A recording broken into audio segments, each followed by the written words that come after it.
I hope you guys like talking about the portal because the portal is all anybody's talking about.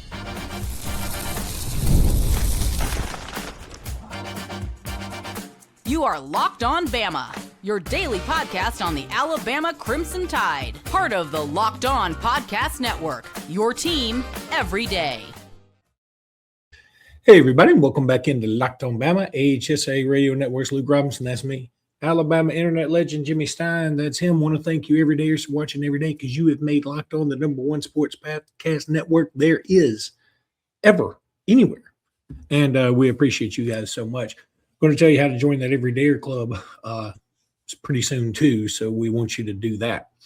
Jimmy, I mean, the portal is portaling. I mean, it is crazy. The news is so fast and furious. Let's start with good news. Hollywood Smothers from NC State does commit to Alabama. If you've watched some of his highlight tapes, and I suggest that you go check them out on YouTube, dude's got burst, dude's got speed, dude's got vision, more so than any running back we had on the roster this year. Now, is it more so than AK Deer? I don't know. We didn't see enough. So right now I'm going to say, yeah. I think Hollywood Smothers is automatically RB1. I mean, Yes. coming in. And I'm very excited to get him. So what are your thoughts on him, and how big of an impact can he have? Super big impact. I know, it's almost goes without saying. So I hate throwing this in there, but yes, Alabama's going to sign more offensive linemen. Yes, that's coming. Because that's a necessary part of what Alabama has to do to get better at the run game, but they just got better at running back. I couldn't agree more. Hollywood Smothers is RB1 day one. Doesn't matter that Daniel Hill's coming back. Doesn't matter that Kevin Riley's coming back. Doesn't matter that Crowell, a true freshman who reclassified, is showing up. AK Deer's a talented kid, yes, but Hollywood Smothers is definitely Alabama's RB1. One thing I looked at that's just interesting to me is, sure, the ACC is not the SEC. But obviously there's good football players all over the ACC. Hollywood Smothers was not only first team all ACC. I looked at the writers' votes and the coaches' votes on like the all ACC team. He got the most votes of any running back. So this is clearly the most productive, best back in the entire ACC conference this year. And he did that as a redshirt sophomore. So didn't play much at all his freshman year at Oklahoma, transferred to NC State, immediately became part of running back one committee. And then this year sort of took it over. Ended this season, by the way, with 4 straight 100-yard games, including a career high against Wake Forest, who can't be too bad. They trashed Mississippi State in the bowl game. And by the way, they also have Wake Forest is losing the #1 defensive lineman in the portal, who's probably going to Texas Tech or something. Yeah. I mean, I'm assuming because everybody is. But I'm just saying it's not like Wake Forest is nothing. Oh, yeah, that's true. And this guy had a career high against Wake Forest. Again, running back one. And the last point I want to make is, the running game, me and Luke, we talked about this all year. Why can't we run the ball? And it wasn't the running backs. It was part of the problem, but it wasn't the problem. The problem was a combination of about 5 things, including especially blocking up front. Everyone focuses on the offensive line, but what I want y'all to focus on for 1 second here is tight end.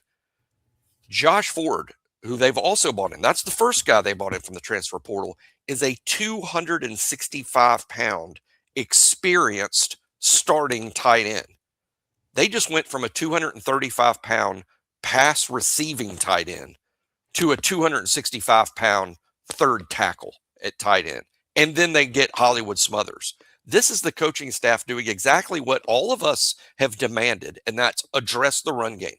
They've done it with the first 2 guys, not just Hollywood. It's getting big at tight end, and it's adding Hollywood Smothers. I think we're off to a great start adding, and we've lost about 6 guys to the portal that I lament to one degree or another.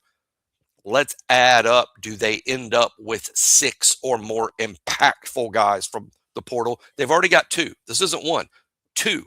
Josh Ford is going to be either the starting tight end or with the first group of tight ends, particularly when it comes to getting people blocked? So looking at Hollywood Smothers, some of the games he played, 12 carries, 46 yards against Notre Dame. That game was at Notre Dame. NC State really had no shot. Against Pittsburgh, which you see a lot of his highlights on YouTube, Yeah. he only had 8 carries for 86 yards and a touchdown. Against Miami, he had 7 carries for -2 yards. But again, I mean, it's NC State. So I'm against Reuben Bain and the company. Yeah. So I'm not sweating that. He only had 7 carries too. Kawan Lacey may end up -2 yards against Miami Thursday. Maybe. I mean, I agree that's it just goes to show that as good as Smothers is and as good as you've just improved running back, if he doesn't get help around him, it doesn't. You've got to have it. Football is the ultimate team sport, and Smothers is a good player. That Miami number is just proof that what went wrong at Alabama this year wasn't just the running backs. It's everything happening around them. So he had 939 yards last year. He also had 189 yards receiving, which is nice. So he had over 1,000 yards combined. Again, for an NC State team that wasn't super. Frankly, I don't even know if they made a bowl game. They did. They beat what I know about NC State season was kind of strange. They beat a lot of good teams. They beat more than one ranked football team, but they lost inexplicable games as well. I'll tell you who they beat: Florida State. Yeah, we didn't. So that's a great point. So we both agree this is a very good pickup. Oh yes. Where do you think this puts us with Raleek Brown? He is canceled. He will not be. He will not be visiting Okay. Alabama. It's not. And some people say when they see that, like, oh well, Alabama only wanted one. You were just only going to get one. Yeah. Why would Raleek Brown was never going to sign? Smothers got here first, made his decision first, and Raleek Brown was just simply not.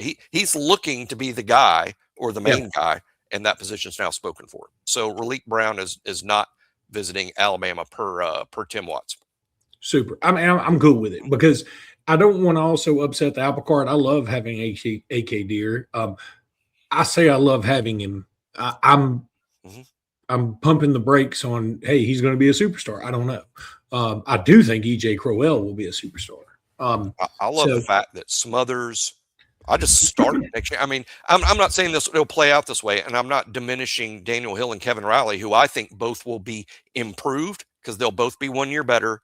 And I think Alabama is going to be better blocking up front and at tight end and have a little bit more balance to the offense. So I think I'm not giving up on Hill and Riley by any means.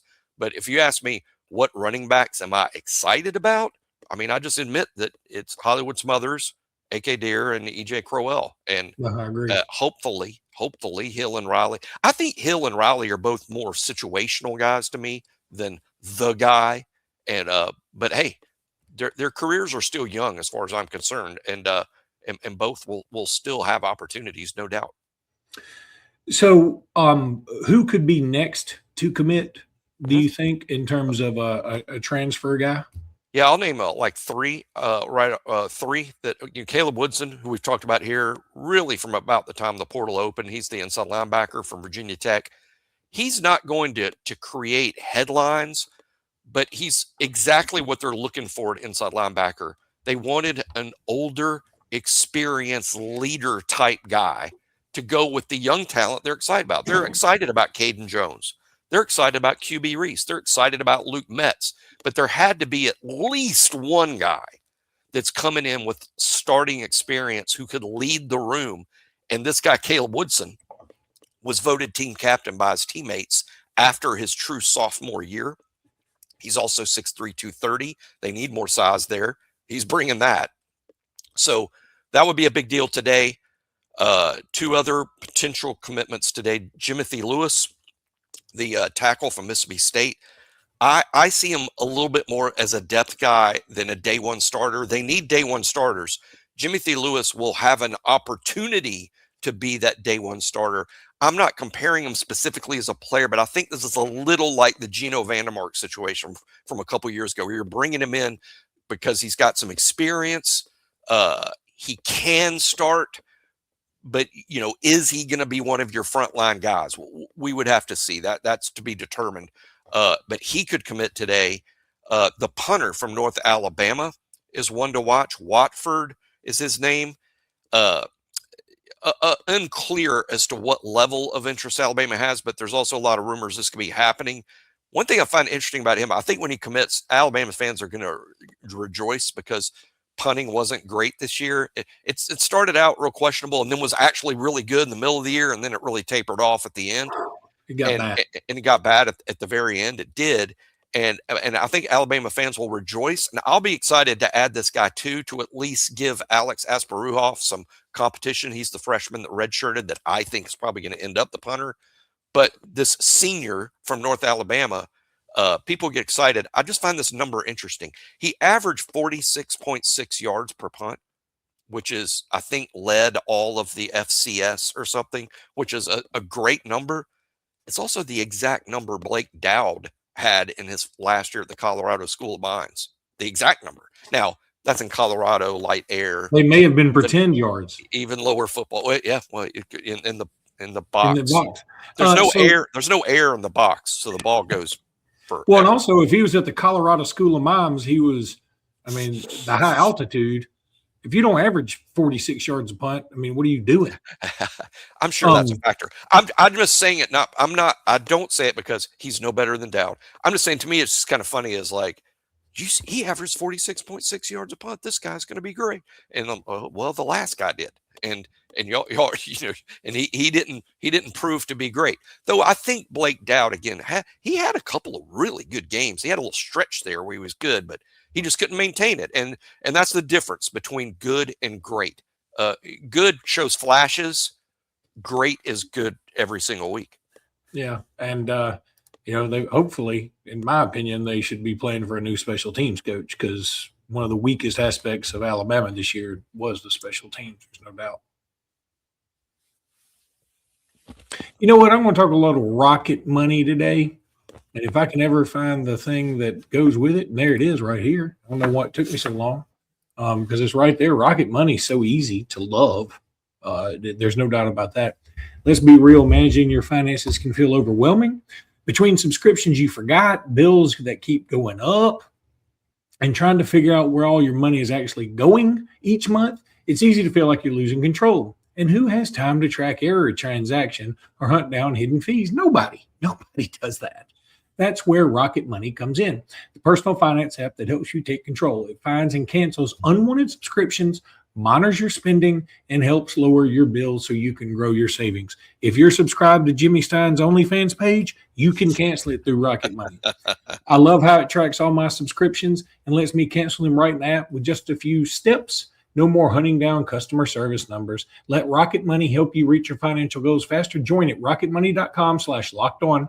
That's RocketMoney.com/lockedon. RocketMoney.com/lockedon. All right, so let's get to the not so good news.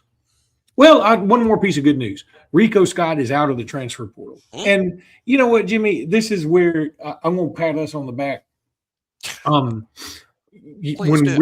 Rico got into the portal, we were like, it'd be easy to say that that's not a big loss or whatever. And in reality, it probably wouldn't have been. But you and I were both like, this guy's got some John Mechie about him. And so we hated to see him go. Yep. Yep. And now he's back, and I feel like I don't have to walk anything back. So that's exactly right. And that's why not every kid that gets on the portal is a bad player. And again, so much of it is, and I explained this a little bit on the Discord page. We'll talk about that with the Everydayer Club. I hear the word cut, like this guy was cut or this guy got pushed in the portal. And a lot of people assume that players that aren't starters were pushed into the portal. Really what happens is there's a meeting as soon as the season's over, and the player is presented with, okay, we want you back on the team. Here's the number. And the number is your rev share number, and they probably project some NIL. You can't guarantee NIL anymore. It's just a projection or a discussion, but you can't guarantee it. That's against the rules. But the kids are given a rev share number and maybe some projected NIL or something like that. And then the kid makes a decision based on that. Like, that number is either good enough or I'm going in the portal. There's a negotiation with some, although Alabama doesn't want to overpay anyone. I think what happens a lot of times is the kid's going to come in. He's a little disappointed with the number, and the agent's disappointed. The agent's like, I think you can get more. And that's really all it is. No one's getting cut. And by the way, by getting cut, that means we're taking away your scholarship.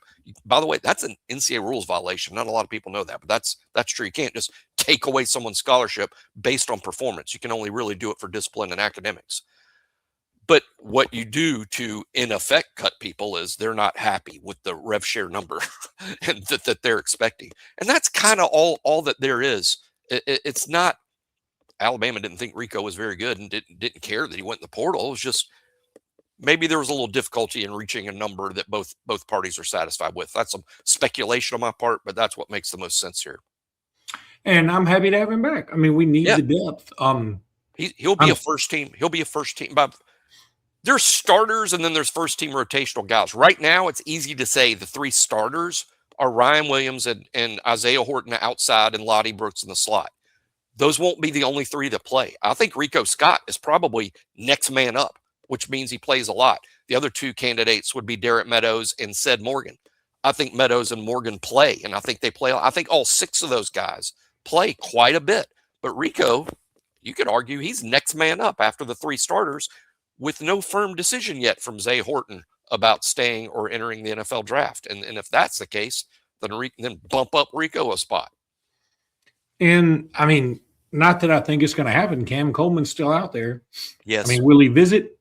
I mean, we'll see. He's canceled his USC visit, apparently, or at least USC canceled him, one of the two. Yeah. Texas A&M involved, and he's going to Texas Tech. My guess is they make him a pretty big offer because that's what they're doing. And, it comes down to some folks in Coleman's camp have made it clear that it's not all about money, but money's involved. And so he's probably going to command somewhere in the area of $2 million or north of that.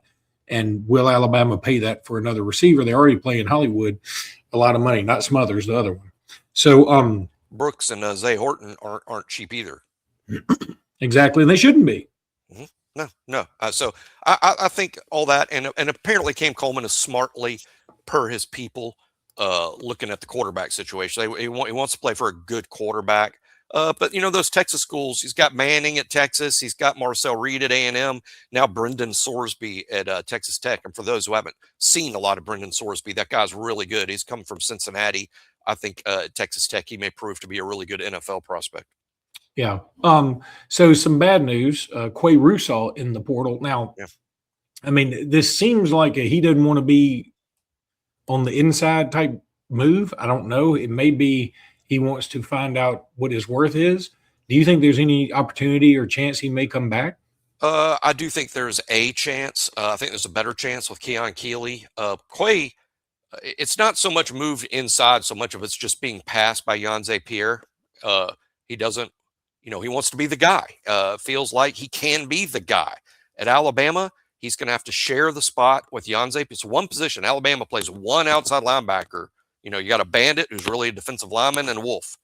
At Wolf, next year, you got Yanze Pierre, who looks to be a superstar in the college game, and Qua, who's experienced. And here comes Justin Hill, who's looking to leapfrog somebody. I mean, I think Quay's concern is, I kind of got passed by Yanze Pierre, or I feel passed by Yanze Pierre. Now I'm worried about losing snaps to Justin Hill, because Justin Hill looks like a super talented kid. So I think this is just about not wanting to share all those snaps and losing snaps and getting close to the end of a college career where he's going to sort of have to audition for the NFL and not getting enough snaps. I think it's about that. I don't think there was ever a we're moving you inside, because that just means you've just pushed somebody to the portal, unless you know that they're excited about doing that. Qua sees himself still as an outside pass rusher. That's how he sees himself. So I think he's going to go somewhere to do exactly that. But I would imagine talks are ongoing with him. I mean, that's nobody they wanted to lose. But again, you got to reach a number. And defense, we just talked about wide receiver. You can't blow the whole defensive budget on the one Wolf position. And you do have guys you got to pay there. Yanze Pierre, seriously considering entering the draft. So that's going to take a significant number to bring him back. So there you have it. I mean, you're getting it's just getting so tough to manage all this. It's like the NFL cap. It's extreme. Not only it's the NFL cap, except there's no cap. Well, there's a cap on rev share. I mean, there's a cap on rev share, yeah, but there's no cap on NIL, but you also can't guarantee NIL. I mean, that's against the rules. You can only say now players that have already been at Alabama have a pretty good idea of what NIL they'll be commanding the next, because they've been there and they know that. But yeah, there is a cap on rev share, and that's what makes it really difficult to manage in terms of keeping everyone reasonably happy when there's, quote, only so much to spend. That number is around 16 million, by the way, is what they spend in rev share on the football team. But 16 million divided by 105 is 100 and something thousand a piece. 100,000 ain't going to do it for the stars of the game. And Yanze is certainly in that category. Isn't it crazy that not too terribly long ago, the whole Cam Newton controversy was he got $250,000. Oh my God. Cam Newton wouldn't roll out of bed for $250,000 these days. You know what I mean?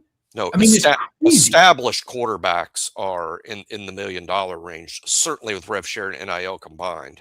Gosh, over $1 million and that's an established quarterback. That's not. Brendan Sorsby is apparently getting in the $5 million neighborhood at Texas Tech. Now, Texas Tech does rev share differently than everyone else. They don't have any more to spend than anyone else. And yes, all the NIL deals have to pass through the clearinghouse. But Texas Tech apparently believes in let's sign a handful of superstars, and we got to pay them more to get to Lubbock. And then we'll just have more guys on our roster making nothing compared to everybody else, but we like our chances of success with 10 or 15 true superstars. The only problem I see with that is all it takes is one guy to get hurt, and then you're probably in a lot of trouble. So I would note that who did Texas Tech beat this year of note? Other Big 12 teams. Yeah. Get shut out in the playoff when they played a good team from one of the big leagues. Oregon shut them out.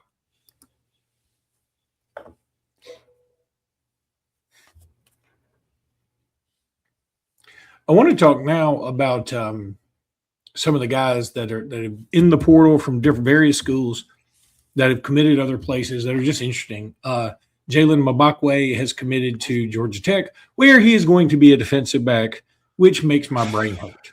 Don't get me started. I mean, now that he's gone and plays for somebody else, and again, I'm not ripping on. I never want to rip on any of these kids, but it's just so frustrating. I felt he was a future NFL player at DB. He wants to move to offense because I think coaches in the portal. I don't know this. This is speculation on my part. I think after his freshman year, coaches from other programs trying to recruit him were telling him, if you come here, you can play both ways. You should be doing that. And Travis Hunter just won the Heisman, and I think that got in his head and moving to offense at Alabama, which is something he insisted to do. We had to do it because that's what the kid wanted to do. And then I heard he wanted to move back to DB, late. And then, but they're like, you can't do this in the middle of the season and you'd be so far behind. And just that move to offense killed it at Alabama. And he's playing the rightful spot. Hopefully it works out for him. How about this? I hope it works out for him because I think now at DB, he's going to be in a better spot. I like Brent Key a lot at Georgia Tech, former Alabama coach, great guy. I root for them, and I think Bach will do well there. Probably returns punts. I mean, I think he could be a star. I do too. I think he can be good. And I do wish him well. It's just like, if you were going to do that, why didn't you just stay? He would have been top 3 DBs at Alabama. If he'd never moved from DB right now, I think the top corners on the team would be Zabian, Dijon Lee, and Bach. And Bach would play a ton. Look who the third cornerback was last year. It started out being Dijon. It ended up being Damani. But they all played a ton. The third cornerback in this system, this philosophy, the third cornerback plays a ton. I mean, it's just, okay. Whatever. So, some other names that are out there that have landed other places that are interesting. Is there any other Alabama guy that is committed anywhere that you remember? Does Dylan Lonergan count? He'll be the new quarterback at Rutgers. Found that interesting. Yeah, and as somebody tweeted out, it's funny because in the announcement it was like Dylan Lonergan has committed Rutgers instead of They two left out Rutgers, two and Rutgers. it's like committed Rutgers. Like this is a horrible thing. As What if did he do, Rutgers was Your a Honor? verb. He committed Rutgers. Yeah, But yeah, anyway, I laughed. that That was that funny. doesn't really count. But Robert Woodyard to Missouri, Yeah, who was at interesting. one time committed to Bama, then at Auburn, now to Missouri. Okay, Good fit. I think it's a good fit. Yeah, and You know who's an excellent talent evaluating staffs? At Missouri staff. They consistently sign not below the radar guys, but they don't sign a lot of 5 stars. They sign quite a few 4 stars and a bunch of 3 stars that had a lot of offers. But they consistently put dudes on the field, especially on defense. I think Drinkowitz and his staff have a really keen eye for spotting players. And they also were going to get Austin Simmons, it looks like, from Ole Miss. So good pickup for them. Yeah, they Now, lost their quarterback, which really sort of confused me a little bit as to why Bo Perbula left. It didn't make sense to me. But Austin Simmons absolutely proved in my mind that he's a starting quarterback in the SEC. I think he'll do well there. So Perry Thompson has committed to Minnesota of all places. Yeah. Of course, he was committed to Alabama, flipped Auburn very infamously, left Auburn, going to Minnesota. I'm like, okay, I'm sure interesting. he'll do fine there. Just a good example of why we shouldn't freak out when Alabama recruits a kid and the kid goes somewhere else, and so many just freak out and like, let's see how that plays out. It's probably because I'm so old. It's because I'm so old. I've seen all these movies, and not every kid works out. Not every kid you lose is going to be fitted for a gold jacket in Canton. So, so be it. Auburn has gotten, I think, 8 transfers from South Florida, including Byron Brown today, who a lot of people have as one of the top 5 quarterbacks in the portal. And again, I think a pretty good get for them. However, you know what happens when you get a bunch of guys from South Florida to transfer to your team? You're South Florida. You're South Florida. Now let's just see. And I love that line, and I agree with that line 100%. Signetti, however, did not turn Indiana into James Madison. Those James Madison kids could play. DeBoer handpicked his Washington guys. Now, of course, Washington's different. That's Power 4, big-time program. But how about this one? How about this transfer portal thing? Because it has a direct effect on Alabama. Florida State signing Ashton Daniels. Alabama. I was saving that one. Alabama will now face Ashton Daniels as a starter 2 years in a row. Yeah, and he had a pretty good game against us. He's a good player. He's a good player. And in Malzahn's offense, he can throw it better than Castellanos. And Castellanos beat the crap out of us himself. And Ashton Daniels, not as athletic as Castellanos, but athletic enough and a better passer. I sort of like the fit, and I like the decision.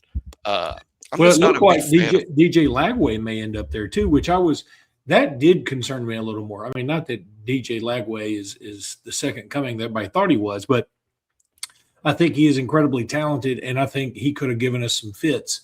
And the way the schedule is shaping up now, when you look at South Carolina sort of reloading, Mississippi State, they're looking better and better. I know they lost the bowl game, but they are getting better. And then you got Georgia there early. You got Florida State right there early. I mean, there's a lot of Kentucky. They just got the guy from Notre Dame that had committed to Nebraska. He flipped in a day. We got now people flipping in the transfer portal. Yeah, Kenny Minchie was going to Nebraska. Yeah. I think had already committed to Nebraska, but then like, oops, I'm decommitting and going to Kentucky instead.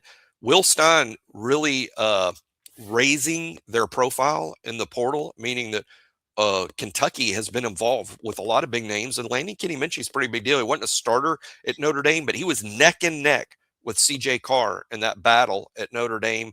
And I know Kenny Minchie's game well. He's a QB country kid from Nashville. I think he'll do really well. Kind of sort of a similar guy to me to Marcel Reed, But I think Minchie might, in the long term, maybe be an even better passer. So this just came across DJ Chester, who is leaving LSU. A huge guy who was a 4-star, 6'6", 315. Coming out of high school, he was a 4-star in the portal. He's more of a 3-star.